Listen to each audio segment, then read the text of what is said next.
Hello everyone, welcome back to my channel Anjali Academy. Students, हमने previous videos में book 2 को complete किया है, जिसमें हमने इशू ऑफ शेयर्स और इशू ऑफ डिबेंचर को कंप्लीट कर लिया है। अब हम आते हैं बुक 1 पे, जो कि है पार्टनरशिप। उसमें हम फर्स्ट चैप्टर से आज शुरुआत कर रहे हैं। आज की वीडियो फर्स्ट चैप्टर के कुछ बेसिक कंसेप्ट को बताएगी। तो फ्रेंड्स, आप लोगों ने 11th क्लास में बिजनेस स्टडीज में वेरियस फॉर्म्स ऑफ बिजनेस को पढ़ा है, जिसमें सबसे बेसिक, सबसे शुरुआत में आपका होता था सोल प्रोप्राइटरशिप। सोल प्रोप्राइटरशिप से मतलब क्या है कि एक अकेला पर्सन है जो अपने बिजनेस को शुरू कर रहा है, लेकिन उस केस में बहुत सारी प्रॉब्लम्स भी होती थी। जैसे कैपिटल बहुत कम होती थी, एक सिंगल पर्सन है तो उसकी नॉलेज भी कम हो सकती है बिजनेस को लेकर के। वो मैनेज जब करेगा तो वो अकेला ही है, ज्यादा से ज्यादा एक दो हेल्पर रख सकता है, लेकिन एज अ ऑनर कोई और उस बिजनेस को टेक केयर नहीं कर सकता है। ठीक है, लेकिन जैसे ही हम अपने बिजनेस की ग्रोथ की बात करते हैं, अब हमें ज्यादा कैपिटल की जरूरत है, ज्यादा स्किल्स की जरूरत है, हम चाह रहे हैं थोड़ा सा एक्सपेंड हो, तो उस केस में क्या हो सकता है कि हम पार्टनरशिप कर सकते हैं। तो पार्टनरशिप बेसिकली क्या होता है, जब दो लोग एक साथ मिलके कोई बिजनेस एक्टिविटी करते हैं प्रॉफिट अर्न करने के लिए। मल्टीपल बिजनेस एक्टिविटीज, ऐसा नहीं कि सिर्फ एक बार किया, एक कोई प्लॉट खरीदा, तो उसको हम नहीं कह सकते कि ये पार्टनरशिप है। यहाँ हम बात क्या कर रहे हैं, रिकरिंग एक्टिविटीज आपकी हो रही हैं और म्यूचुअल बेनिफिट के लिए हो रही है, म्यूचुअली मिलके हो रही है, तो उसको हम कहते हैं पार्टनरशिप। तो जैसे इतना बेसिक आपको पता चल गया कि पार्टनरशिप में मिनिमम 2 पार्टनर्स तो होने ही चाहिए। तो मैक्सिमम की बात करेंगे जब हम इसकी फीचर्स पढ़ेंगे। अभी हम समझ लेते हैं पार्टनरशिप को। तो पार्टनरशिप बेसिकली होती क्या है, अगर एक्ट के अकॉर्डिंग देखा जाए तो partnership is a relation between person who have agreed to share the profit. अभी मैंने आपको ये चीज कही थी कि पहली चीज तो है यहाँ पर कि कम से कम 2 पर्सन होने चाहिए। ठीक है, और उन पर्सन के बीच में एक रिलेशनशिप होगी। किस चीज की रिलेशनशिप होगी कि वो एक बिजनेस कर रहे हैं और उस बिजनेस से होने वाले जो भी प्रॉफिट्स है उसको वो शेयर करेंगे। अब ये जो बिजनेस है, जरूरी नहीं है कि ये सारे लोग मिलके करेंगे, ऐसा हो सकता है कि सारे के सारे करें, और ऐसा भी हो सकता है कि उनमें से कोई एक या कुछ बाकी लोगों के बिहाफ पे करे। ठीक है, तो ये आपकी बेसिक डेफिनेशन है जो आपका पार्टनरशिप एक्ट जो है आपको प्रोवाइड करता है। ये आपकी एक बेसिक डेफिनेशन है। अब यहाँ बात करते हैं, मेरे पास 3 वर्ड्स आते हैं। पहली चीज है पार्टनर, दूसरा है फर्म और तीसरा है फर्म नेम। पार्टनर कौन होंगे, पार्टनर वो लोग होंगे जो एक साथ मिलकर काम कर रहे हैं, उन लोगों को हम क्या कहेंगे इंडिविजुअली, ये पार्टनर है। ठीक है, अब ये लोग कलेक्टिवली एक ऑर्गेनाइजेशन बनाएंगे, उसी ऑर्गेनाइजेशन को हम रेफर करेंगे एज फर्म। ठीक है, मतलब सब लोगों को मिला के हम ये कह सकते हैं कि ये फर्म बन गई है।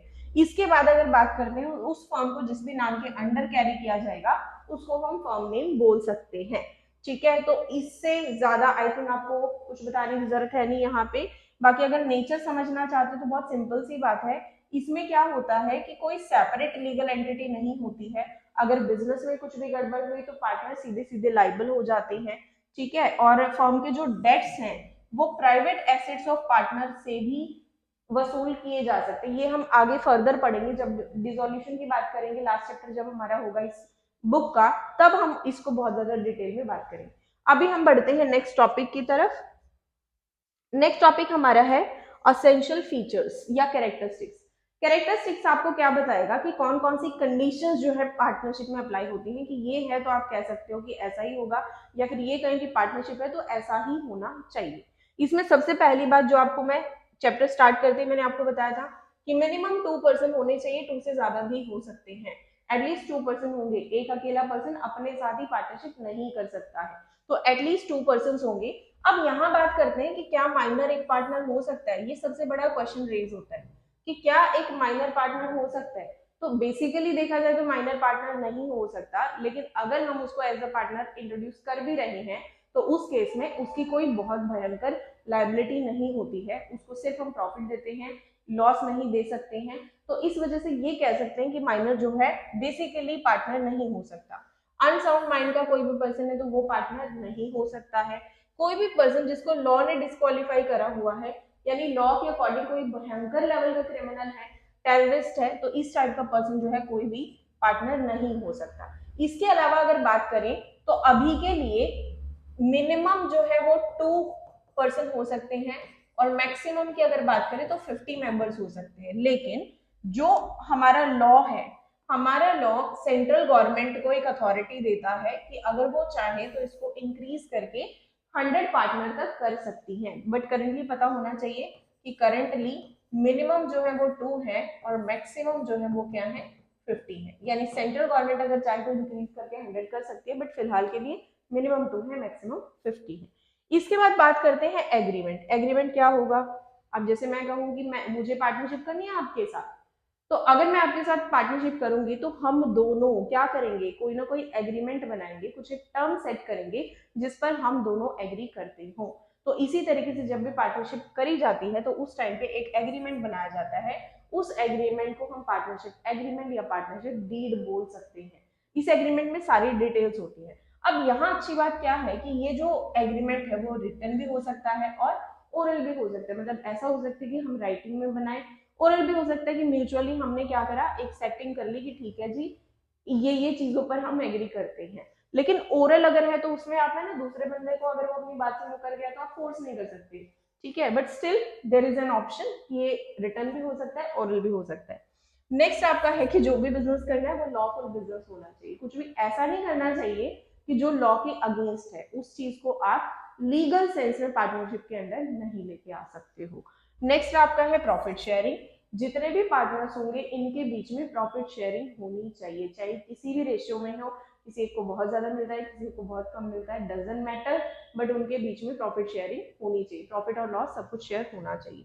Next, last but not least, जो सबसे इंपॉर्टेंट है और यहां से आपका 1 मार्कर क्वेश्चन आने के चांसेस होते हैं, ठीक है। इसमें कह रहे हैं कि बिजनेस जो है उसको सारे पार्टनर भी मिलके चला सकते हैं या तो उनमें से कोई एक पार्टनर या कुछ पार्टनर बाकी लोगों के बिहाफ पे बिजनेस को चला सकते हैं। अब यहाँ इंपॉर्टेंट चीज क्या है? इंपॉर्टेंट चीज ये है कि जो पार्टनर्स हैं वो एजेंट भी है और प्रिंसिपल भी है। अब आप कहोगे कि मैम ऐसा कैसे हो सकता है? एजेंट होने का मतलब क्या है कि जब भी कोई दूसरा पर्सन कुछ काम करेगा तो उसकी मतलब दूसरा पार्टनर जब भी कोई एक्ट करेगा तो उसके एक्शंस की वजह से ये पार्टनर जो है ये भी इम्पैक्ट होगा। यानी कि ये क्या है? एक एजेंट है। He represent other partners and thereby bind them through his act. ठीक है, मैंने गलत बता दिया, एक बार दोबारा करते हैं इसको, तो सॉरी। ठीक है, हाँ जी, दोबारा एक्सप्लेन करते हैं। देखिए, मैंने आपको यहाँ बताया कि जो पार्टनर है वो एजेंट भी है और वो प्रिंसिपल भी है। एजेंट किस तरीके से कि जो एजेंट है वो दूसरे पार्टनर्स, एजेंट कैसे है मतलब एक पार्टनर जो है बाकी पार्टनर्स को रिप्रेजेंट करेगा। अगर मैं कहूँ कि पार्टनरशिप फर्म में 3 पार्टनर है ए बी सी, अगर मैं ए की बात करती हूँ तो ए जो है वो इसको भी रिप्रेजेंट कर रहा है, इसको भी कर रहा है इन केस ऑफ एब्सेंस, ठीक है।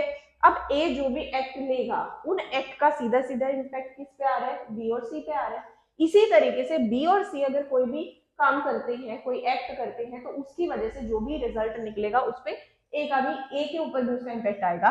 तो यहाँ हम कह सकते हैं कि जो पार्टनर होता है वो एजेंट भी होता है और प्रिंसिपल भी होता है, ठीक है। तो ये थी आपकी पार्टनरशिप की इंपॉर्टेंट कैरेक्टरिस्टिक्स। अब बढ़ते हैं नेक्स्ट टॉपिक की तरफ। नेक्स्ट टॉपिक है आपका जिसमें राइट्स ऑफ पार्टनर की बात करी गई है। बहुत ही सिंपल टॉपिक है, कोई घबराने वाली बात नहीं है। सीधा सीधा देख लेते हैं कि राइट्स में क्या क्या कहा गया है। राइट्स में कह रहे हैं कि जो पार्टनर है उसको राइट होगा कि वो मैनेजमेंट में पार्टिसिपेट कर सकता है। ऑब्वियस सी बात है, आपने बिजनेस किसी के साथ शुरू किया है, आप पार्टनर हो तो आप बिजनेस की मैनेजमेंट में पार्टिसिपेशन कर सकते हो। वो बिजनेस के अफेयर्स से रिलेटेड कंसल्टेशन ले सकता है, कंसल्ट कर सकता है। वो जो भी बुक्स ऑफ अकाउंट्स हैं उनको इंस्पेक्ट कर सकता है, उनकी कॉपी रख सकता है अपनी रेफरेंस के लिए। जो भी प्रॉफिट या लॉस हो रहा है उसको एक एग्रीड रेशियो में शेयर कर सकता है, ठीक है। अगर उसने लोन एडवांस किया हुआ है फर्म को तो एक एग्रीड रेट ऑफ इंटरेस्ट से उसको इंटरेस्ट भी मिलेगा। अगर कुछ एग्रीड नहीं है तो 6% पर एनम के अकॉर्डिंग उसको इंटरेस्ट उस पर दिया जाएगा, ठीक है। नेक्स्ट यहाँ पर कह रहा है कि अगर कोई भी इमरजेंसी हो जाए, मतलब एक पार्टनर अवेलेबल है बाकी लोग अवेलेबल नहीं है, लेकिन कोई इमरजेंसी सिचुएशन हो गई तो वो अपनी बेस्ट कॉन्शियस के अकॉर्डिंग डिसीजन ले सकता है, ठीक है। अपनी बेस्ट जजमेंट के अकॉर्डिंग डिसीजन ले सकता है।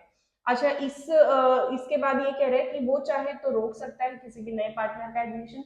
जैसे वही मेरे पास 3 पार्टनर है ए बी सी, अब बी और सी मिलके एक नया पार्टनर लाना चाहते हैं डी, लेकिन ए जो है वो क्या कहता है कि नहीं, मैं तो नहीं एग्री कर रहा, तो उस केस में बी और सी जो है डी को इंट्रोड्यूस नहीं कर पाएंगे, तो मना कर सकता है। इसके अलावा वो एक प्रॉपर नोटिस दे के फर्म से रिटायर हो सकता है, ठीक है। और साथ में बता रहे हैं कि partner incurs expenses on the business, he pays amount on behalf of firm, that partner get indemnified for the payments made by him for the firm. Firm के बिहाफ पे अगर कोई भी एक्सपेंस पार्टनर ने किया हुआ है तो उसको उसका भुगतान मिलेगा, ठीक है। तो ये पार्टनर के राइट्स थे, ठीक है। राइट्स आपको अच्छे से समझ आ गए होंगे, तो बहुत ज्यादा थ्योरी नहीं आता हमारे पेपर में, लेकिन 1 मार्कर क्वेश्चन के लिए इंपॉर्टेंट हो सकता है, तो फटाफट एक बार गो थ्रू करो, जस्ट दैट्स इट, इससे ज्यादा करने की जरूरत नहीं। नेक्स्ट आ जाते हैं टॉपिक पे। नेक्स्ट है हमारा पार्टनरशिप डीड। जैसे अभी बात करी थी हमने कि जब भी पार्टनर्स जो भी बिजनेस करते हैं तो एक म्यूचुअल एग्रीमेंट करते हैं, उसी एग्रीमेंट को हम कहते हैं पार्टनरशिप डीड, ठीक है। अब ये डीड क्या होती है, एक लीगल डॉक्यूमेंट होता है, ठीक है। लीगल डॉक्यूमेंट जिसपे सब डिटेल लिखी होगी कि कौन पार्टनर है, क्या उसका एड्रेस है, क्या फर्म है, फर्म का नाम क्या है, फर्म का एड्रेस क्या है, फर्म क्या बिजनेस करेगी, क्या नेचर होगा, कब तक काम करेगी, वगैरह वगैरह, ठीक है। तो ये सारी चीजें इसमें होंगी डिटेल से, सब कुछ दिया होगा कि पार्टनर्स का डिस्क्रिप्शन पूरा दिया होगा, उनके नाम क्या है, क्या मतलब कौन है वो, वगैरह वगैरह, एड्रेस उनका दिया हो सकता है, फर्म का डिस्क्रिप्शन दिया होगा, फर्म का नाम, फर्म का मेन एड्रेस जो भी रहेगा, प्रिंसिपल प्लेस ऑफ बिजनेस क्या होगा वो मेंशन किया हो सकता है, नेचर ऑफ बिजनेस क्या रहेगा, यानी कि किस टाइप का बिजनेस आप कर रहे हो वो मेंशन होगा। पार्टनरशिप डीड कब से स्टार्ट हो रही है वो डेट मेंशन होगी, कितनी कितनी पार्टनर जो है कैपिटल लगाएंगे वो मेंशन होगा, इंटरेस्ट ऑन कैपिटल अगर दी जाएगी तो कितनी दी जाएगी ये मेंशन होगा, इंटरेस्ट ऑन ड्राइंग अगर चार्ज किया जाएगा तो कितना किया जाएगा वो मेंशन होगा, इंटरेस्ट ऑन लोन के बारे में बताया जाएगा कि पार्टनर ने अगर फर्म को लोन दिया तो कितना इंटरेस्ट उसको दिया जाएगा, पार्टनर्स को रेमुनरेशन यानी सैलरी, कमीशन, कोई भी किसी भी प्रकार का कोई कंपनसेशन अगर देना है तो कितना दिया जाना है वो भी इसमें मेंशन होगा, गुडविल की वैल्यूएशन हम किस तरीके से करेंगे, नेक्स्ट चैप्टर में आप पढ़ोगे कि गुडविल को हम अलग अलग मेथड से कैलकुलेट कर सकते हैं, तो उसके बारे में भी यहाँ डिटेल दी हो सकती है कि गुडविल का वैल्यूएशन हमें कैसे करना है, और इसी तरीके से वैल्यूएशन ऑफ एसेट्स वगैरह वगैरह भी सारी बातों का होगा यहाँ पे इंफॉर्मेशन। इसके अलावा और जो कुछ इंपॉर्टेंट हो सकते हैं वो क्या हो सकते हैं कि जो बैंक अकाउंट है उस पे सिग्नेटरी कौन होगा, किस तरीके से डिस्प्यूट को सेटल किया जाएगा, और जितनी भी टाइप की चीजें हो सकती हैं वो इसके अंदर इंक्लूडेड हो सकती हैं अगर रिटन पार्टनरशिप डीड बनाई जाती है तब। अब एक क्वेश्चन यहाँ आता है कि मैम आपने तो कहा था कि पार्टनरशिप डीड जो है वो रिटन भी हो सकती है, ओरल भी हो सकती है, व्हाट हैपन कि हमने रिटन नहीं करी, ओरल करी, ओरल डीड करी, और सामने वाला पर्सन जो है मना कर देता है कि नहीं नहीं मैंने तो इस बात पे एग्री करा ही नहीं था, but you have as a proof, आप क्या करोगे उस केस में, तो उसका भी हमारे पास समाधान है। समाधान क्या है कि जो आपका पार्टनरशिप एक्ट है वो कुछ प्रोविजंस देता है, उन प्रोविजंस के अकॉर्डिंग कुछ चीजें मिलेंगी कुछ चीजें नहीं मिलेंगी in case of absence of partnership deed, या तो आपकी जो डीड है उसके अंदर आपने उस पर्टिकुलर चीज का कोई प्रोविजन नहीं कर रखा है, तो वो कैसे होगा वो हम सीख लेते हैं। तो इसके अंदर ये बताया है इसने, जैसे प्रॉफिट शेयरिंग की बात करें, अगर हमारे पास कोई पार्टनरशिप डीड नहीं है लेकिन प्रॉफिट शेयरिंग करनी है तो कैसे किया जाएगा, इक्वल प्रॉफिट शेयरिंग करी जाएगी, ठीक है। जितने भी पार्टनर है, अगर 2 पार्टनर कह रही हूँ ए और बी, 1:1, हाफ हाफ, अगर 3 होते तो 1/3 1/3 1/3, ठीक है। इंटरेस्ट ऑन कैपिटल की अगर बात करें तो कोई भी इंटरेस्ट ऑन कैपिटल नहीं दिया जाएगा पार्टनर्स को, ठीक है, याद रखना। इंटरेस्ट ऑन ड्रॉइंग नहीं लिया जाएगा, ठीक है। ये बहुत इंपॉर्टेंट है, ये आपके क्वेश्चंस के अंदर आएंगे टॉपिक, तो आपको बहुत अच्छे तरीके से पता होना चाहिए। नेक्स्ट आपका है इंटरेस्ट ऑन लोन। अब जो लोन है वो भी 2 प्रकार का हो सकता है, ऐसा हो सकता है कि फर्म ने पार्टनर को लोन दिया हो या तो पार्टनर ने फर्म को लोन दिया हो, तो उस केस में क्या होगा, अगर तो फर्म ने पार्टनर को लोन दिया है तो पार्टनर से कोई इंटरेस्ट नहीं लिया जाएगा, ठीक है। लेकिन अगर रिवर्स है सिचुएशन कि पार्टनर ने लोन दे रखा है तो पार्टनर को 6% पर एनम के अकॉर्डिंग तो देना ही पड़ेगा, ठीक है। और ये जो 6% पर एनम है ये चार्ज अगेंस्ट प्रॉफिट होता है। चार्ज अगेंस्ट प्रॉफिट होने का मतलब क्या है कि आपकी फर्म में चाहे प्रॉफिट हो रहा है चाहे लॉस हो रहा है ये तो आपको देना ही पड़ेगा, ठीक है जी। नेक्स्ट आपका रेमुनरेशन नहीं दिया जाएगा ऑब्वियसली, अगर इंटरेस्ट ऑन ड्राइंग नहीं, इंटरेस्ट ऑन कैपिटल नहीं दिया जा रहा है, ड्राइंग नहीं चार्ज किया जा रहा है, तो रेमुनरेशन भी जब तक डिसाइडेड नहीं है तब तक नहीं दिया जाएगा, ठीक है। Admission of partner, admission of partner में सीधा सा चीज होती है कि जितने एग्जिस्टिंग पार्टनर्स हैं वो एग्री होने चाहिए, अगर वो एग्री हो रहे हैं तो कर सकते हो, अगर नहीं कर रहे हैं तो नहीं कर सकते, ठीक है। अब ये प्रोविजन मोस्ट इंपॉर्टेंट चीज है और ये आपके जितने भी आप क्वेश्चंस करोगे उसमें भी इंपॉर्टेंट होंगे, तो इनको अच्छे तरीके से ध्यान में रखना। छोटी छोटी चीजें हैं जो हमारे बड़े क्वेश्चन को गलत करती हैं, तो इन पे प्लीज आपको काम करना है। एक क्वेश्चन के थ्रू इन चीजों को रिकॉल करने की कोशिश करते हैं। देखिए जरा, आप क्वेश्चन का स्क्रीनशॉट ले सकते हैं, ट्राई कर सकते हैं, फिर आंसर्स को मैच करिए। क्वेश्चन के अंदर आपको कह रहा है कि Ambrish has contributed more capital other than other partners, demand interest on capital at 10%, but Lalit and Charu do not agree with him. तीन पार्टनर है, ठीक है, एक पार्टनर कह रहा है कि मैंने ज्यादा कैपिटल लगाई है, मुझे 10% दो, बाकी लोग एग्री नहीं करते तो नहीं दिया जाएगा, ठीक है। क्लियर है ये चीज? बहुत ही क्लियर है ना, जब तक ये एग्री नहीं हो रहे तो एग्रीमेंट नहीं है ना, ठीक है। नेक्स्ट आपका Lalit devotes full time in the business and demand salary of 5000 per annum, but Amrish and Charu do not agree with him. तो अगर वो एग्री नहीं कर रही है तो क्या होगा, नहीं दी जाएगी सैलरी।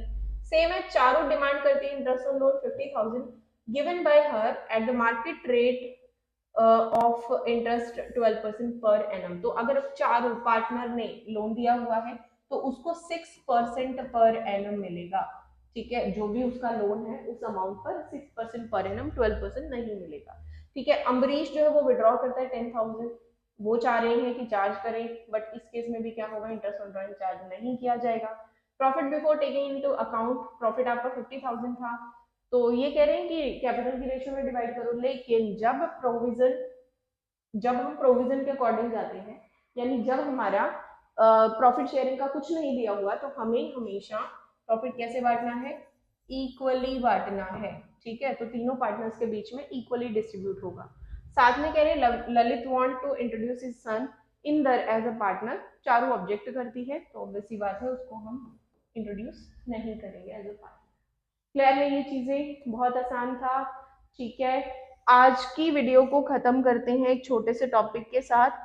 टॉपिक है आपका P&L एप्रोप्रिएशन अकाउंट। और भी कुछ छोटे छोटे टॉपिक हैं जो कि मैं नेक्स्ट वीडियो में कोशिश करूंगी कवर करने की, क्योंकि वो प्रैक्टिकल है इसलिए आज की वीडियो में इंक्लूड नहीं करी गई है। तो आज आप देख लीजिए profit and loss appropriation account.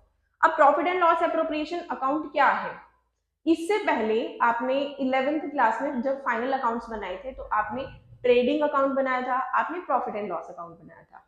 अब प्रॉफिट एंड लॉस अकाउंट जो आपका होता था उसके अंदर आपने हर प्रकार के एक्सपेंसेस को, हर प्रकार की इनकम्स को लिखा था, जो भी रेवेन्यू नेचर की होती थी, जो भी लॉसेस होती थी, वो सब आपने लिखा था।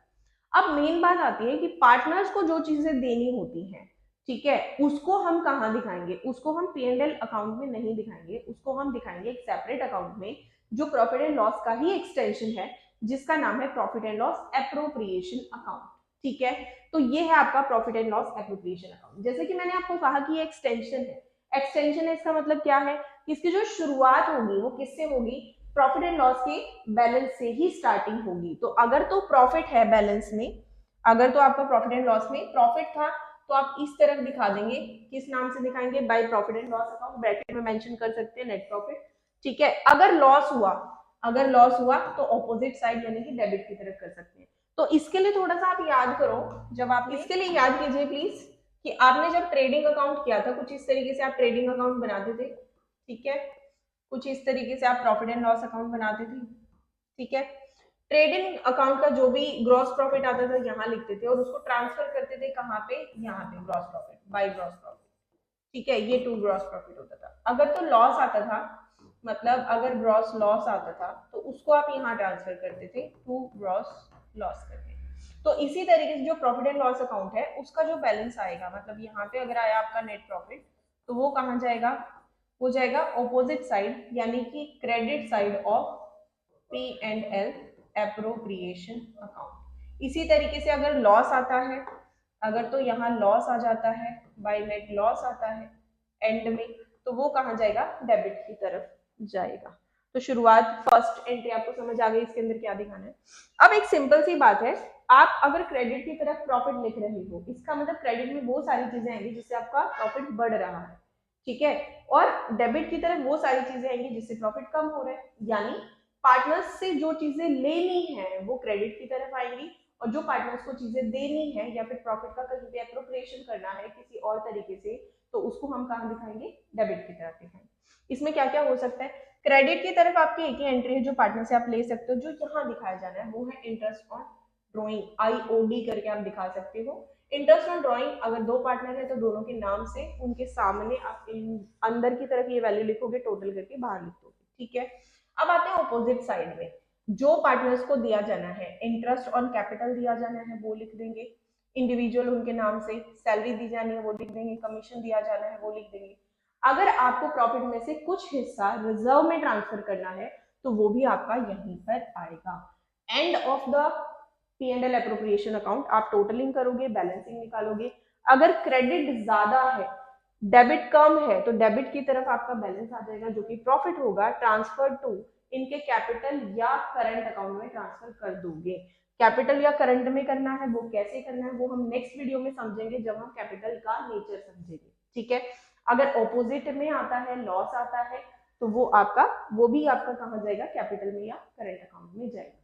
तो आज की वीडियो यहाँ तक ही। आज की वीडियो में हमने प्रॉफिट एंड लॉस एप्रोप्रिएशन तक सीख लिया है। नेक्स्ट वीडियो में मैं छोटे टॉपिक्स के ऊपर फोकस करूंगी जो छोटे भी हैं लेकिन इंपॉर्टेंट है, जैसे इंटरेस्ट ऑन कैपिटल का कैलकुलेशन मोस्ट इंपॉर्टेंट टॉपिक है, इंटरेस्ट ऑन पार्टनर्स लोन या फिर loan by partner, loan to partner का ट्रीटमेंट किस तरीके से होता है, और अगर रेंट कोई रिसीव होता है तो उसका किस तरीके से ट्रीटमेंट होता है, इंटरेस्ट ऑन ड्रॉइंग किस तरीके से करा जाता है कैलकुलेट। तो इस टाइप के जो छोटे टॉपिक्स है उनके ऊपर हम मेन फोकस करेंगे। चैप्टर 1 मोस्ट इंपॉर्टेंट चैप्टर है, तो प्लीज इसको बड़े ध्यान से कीजिए और इस वीडियो को ध्यान से देखिए। नेक्स्ट वीडियो में मिलते हैं जल्दी ही। Thank you so much for watching my channel.